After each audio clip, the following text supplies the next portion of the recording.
order ng ano tawag nito, DJI Nano. Yun. Just click lang ng link sa ating TikTok account.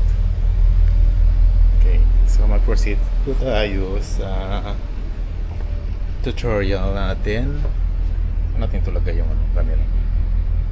Wala kasi ako wala akong magnetic necklace. Madala. So mag-proceed tayo sa ating tutorial. How to load this cargo. Like for example, we have stowage. Ito yung meron na tayong cargo. Yan.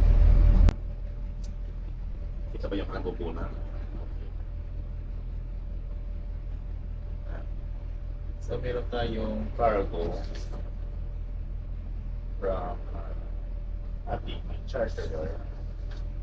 So sa atin dito is kailangan natin mag-load ng whole char, stowage factor 74, and next stowage factor ng Golden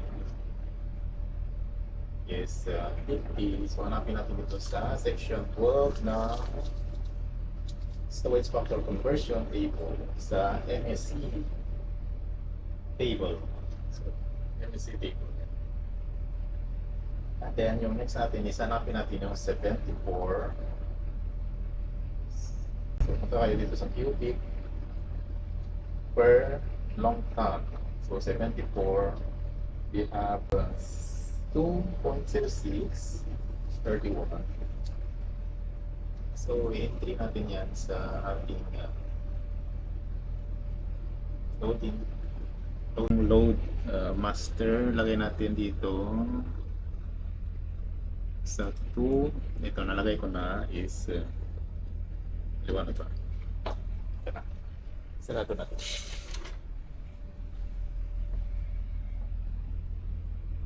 So ayan, 206 2.0631, then yan. So expected na dito ko na nilagay sa hold number 1 yung first cargo na 1,100. So na-compensate ko na to yung estimated drop natin. So laro-laro ko na itong kargada kung saan ilagay. Basta ilagay nyo lang with tama yung drop for departure, na hindi siya sub-sub or whatever, hindi siya tagilid, or basta pasok sa criteria ng ating load master. So ang next cargo natin naman is from hold number 2. Yeah, sa hold number 2 is 1750. So the same lang yung stowage factor na 2.0631. So yung cargo sa hold number 2, ito hold number 2 is 1750 as per instruction. Yeah. So almost full yung hold number 2. Dito makikita yung volume or percentage ng cargo hold dito. At the same time, yung hold number 3 natin, yung required na kailangan nilang i-load dito. Nagbigay sila ng number para sa quantity ng last cargo will be 1,600 na may stowage factor na 50. So ulit hanapin natin yan sa stowage factor conversion table. 50. Yan, 50. So 1.3940. Then lagay naman natin dito sa stowage factor 139 13940. Then yung weight niya is 1600. Yeah. So let's say lagay natin yung full ballast 100%. So yung trim is 1.727 yung trim niya. So we have 7.6. So let's say may restriction. Yung kargada natin, yung voice natin is from Stiten to Norway, which is Mo i Rana and Salten. And then the master or the charter would like to use Drogen channel. So they have this so sa Drogen ba yan pronounce yun? Sa Drogen channel is meron siyang draft restriction na 8 meters or 8.5 basta 8 meters.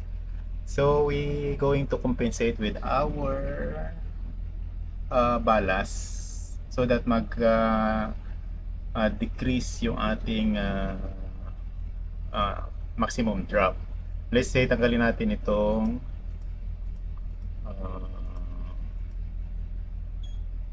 wing tank 456. This is 6454. So remain is 1%, almost empty. Then tanggalin natin itong 4 dB or double bottom 4, 5, and 6.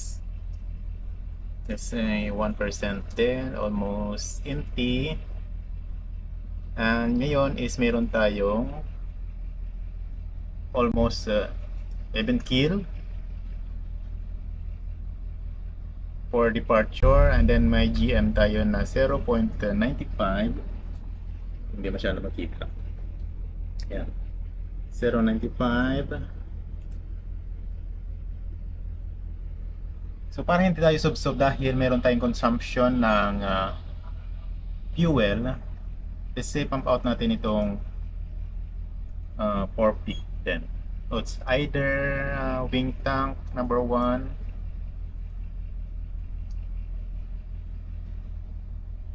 meron ka ng half meter trim.